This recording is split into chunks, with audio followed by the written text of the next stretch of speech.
Hola, buenas noches. Buenas noches, buenas noches. ¿Cómo estás? Bien, Ignacio bien. Estanquevis. ¿Qué tal, Ney? ¿Cómo andás? Todo bien, todo bien. Aquí en otro espacio porque tuve que solventar para hacer esta entrevista. Pero bueno, aquí estamos.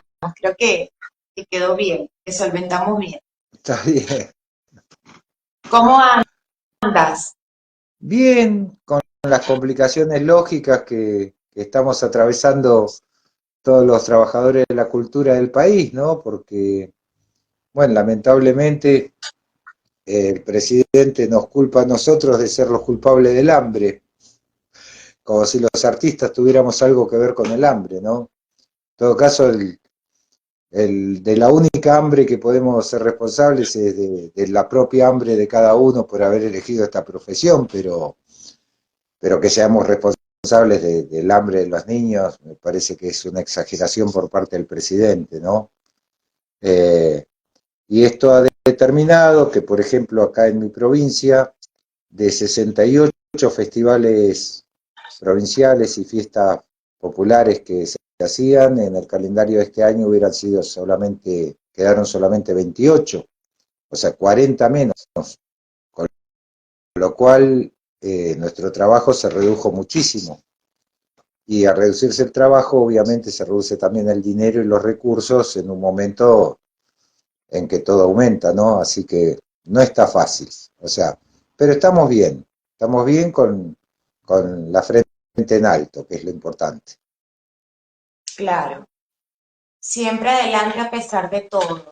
Muy Totalmente. importante, sí, la cultura en todos los países a nivel mundial es muy importante, no solamente en Argentina.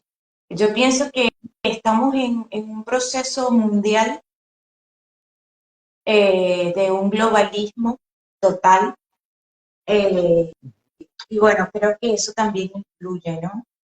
Todo este proceso de cambio influye a nivel mundial en varios países. Lamentablemente es así. Y el artista ha sido muy castigado.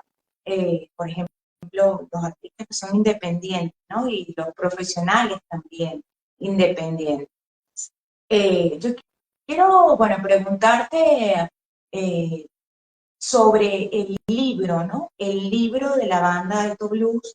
Quisiera saber también por qué elegiste ese género musical eh, que nació en Estados Unidos, es americano. Eh, yo quiero saber por qué esas influencias del blues. Desde pequeño escuchabas, desde tus padres, ¿cómo fue que llegó a ti? Primero, ¿cómo fue que llegó a ti la música? Y segundo, Bueno, esa influencia de ese género. esto es bastante interesante, o sea, yo me crié en un hogar en donde se mamaban varias culturas diferentes. Y cuando digo cultura, me refiero en el sentido integral.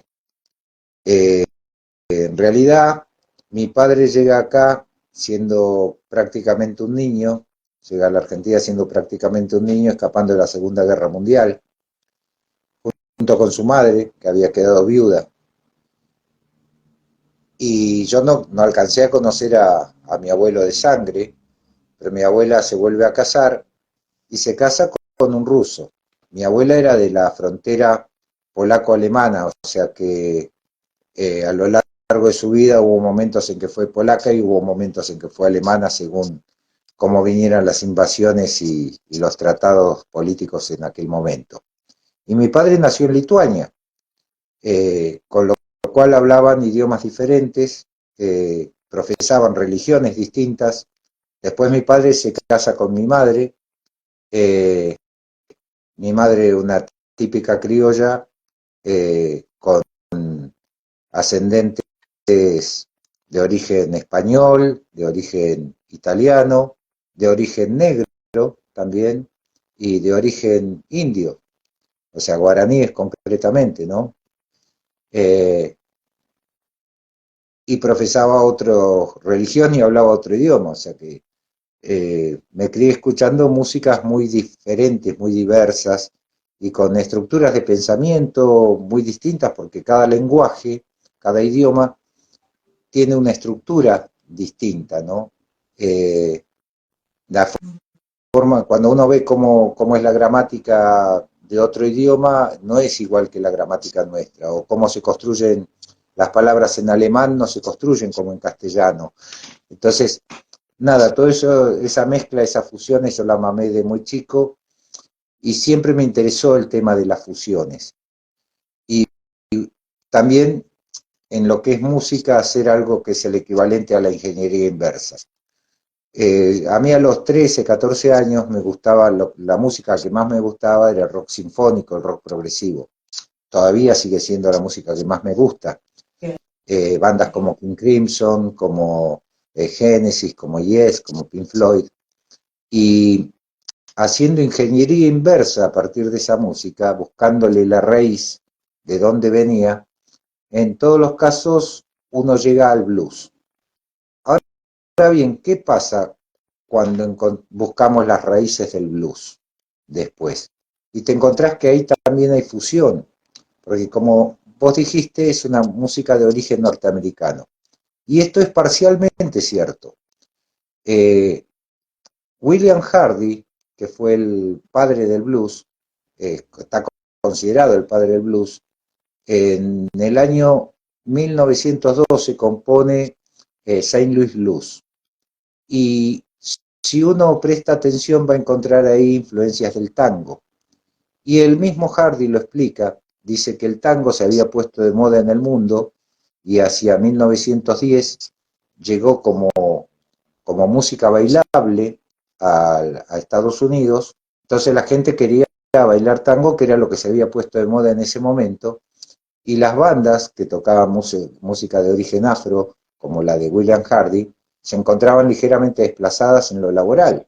Entonces, Hardy tuvo la idea de fusionar lo que ellos hacían, esa música de origen africano, con el tango. Y de ahí surge Saint Louis Blues, y de ahí surgen un montón de cosas más del blues.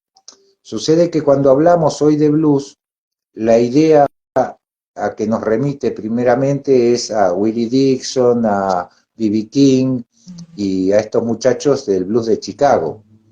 Pero eso es solamente una parte del blues, y una parte chiquita del blues, porque hay que entender que estos muchachos se formaron tocando en la calle, básicamente, no fueron músicos de formación académica. Entonces, Lo fueron... que pasa es que están cambiando la información, eso es lo que pasa, y es muy importante decir, mucha gente no conoce eso. Por ejemplo, Claro. Wikipedia ha cambiado información, siempre actualiza a su forma de ver, a lo que ellos quieren mostrar, quieren que nosotros veamos. Eso es muy importante destacar, porque no todo lo que sale en Wikipedia es cierto. No, claro. Adelante, pero tenía que decirlo. No, está bien. O sea, eso tiene que ver con cómo quieren que veamos el mundo.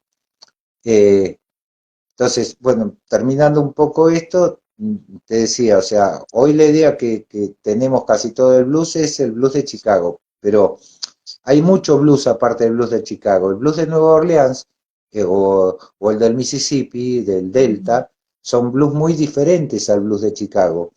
E inclusive podemos ver cómo el blues ha vuelto a África, y los músicos africanos, a partir de ese blues que les llega desde Estados Unidos, vuelven a reinventar otra cosa, que también es blues, pero es distinto. Porque a partir del blues se pueden hacer un montón de cosas. O sea, por ejemplo, si uno analiza bien, Pink Floyd, muchos de sus temas son estructuralmente blues. Led Zeppelin, lo mismo. The Doors, lo mismo. Y así pasa con muchísimos. Incluso, qué sé yo, en King Crimson, que uno dice, no, acá no hay blues. Macana, uno escucha hombres que son del siglo XXI, y es una construcción hecha sobre las pentatónicas, que son las escalas de mayor uso en el blues, precisamente, ¿no?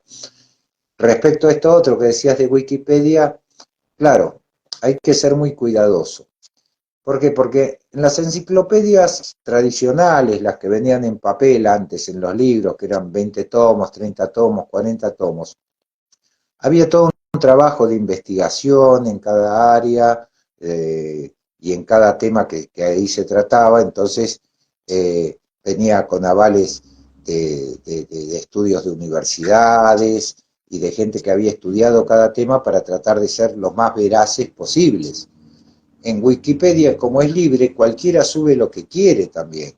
Y entonces, Exactamente. y cualquiera se censura lo que quiere también. Entonces, como que se construyen ideas a partir de esos recortes o de información no chequeada. Entonces, hay que ser muy cuidadoso con ese tipo de información. O sea, es un poco un signo de la época que pasa mucho en general en Internet con el manejo de redes, en que cualquiera dice Sí, cualquier cosa y cualquiera termina creyendo cualquier cosa sin chequear demasiado y sin que importen las evidencias, ¿no?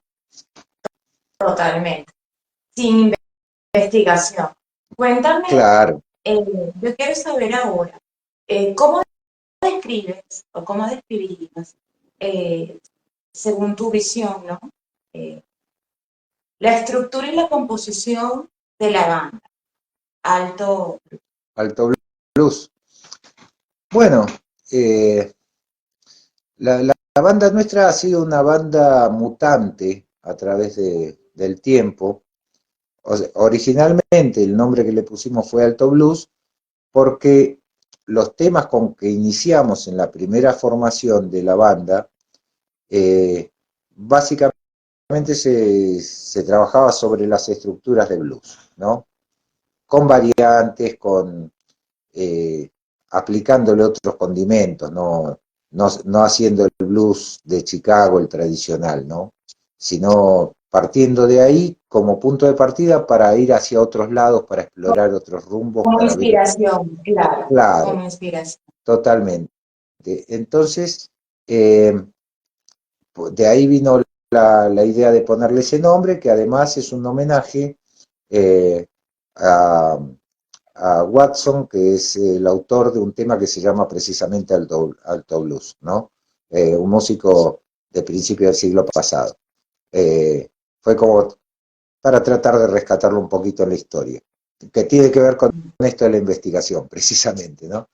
Y, y bueno, y después fuimos incorporando otras cosas, otras exploraciones, al punto que hoy hay cosas que hacemos que el que nos escucha dice, pero ¿y esto qué tiene que ver con el blues? Y quizás muy poco, pero no importa, sigue siendo música. Y, y que lo que importa es que sea buena música, más allá de la limitante de un género, ¿no? Eh,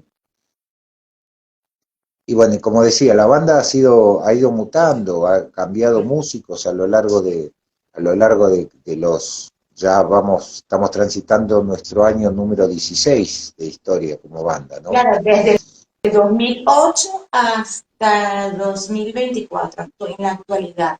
Una, Claro, una amplia trayectoria y aparte con mucho cambio, varias formaciones, varias producciones musicales, eh, han durado bastante, tienen mucha experiencia, ¿no? no tal cual, o sea, más la experiencia previa que ya traía cada uno de los músicos. Bueno, a poco de arrancar la banda, se incorpora Enrique Pelicón, con quien ya habíamos tocado. O sea, para que te des una idea, la primera vez que tocamos en vivo con él fue el 10 de diciembre del año 1983, fecha que tengo presente porque era el día de la democracia, el día de la recuperación democrática después de la dictadura, ¿no? Claro, éramos muy jóvenes en aquel entonces. Hoy ya transitamos algunas décadas más, pero como digo siempre, los músicos de rock siempre tenemos 20 años y nos morimos a los 27. O sea, eh, es una ley no escrita.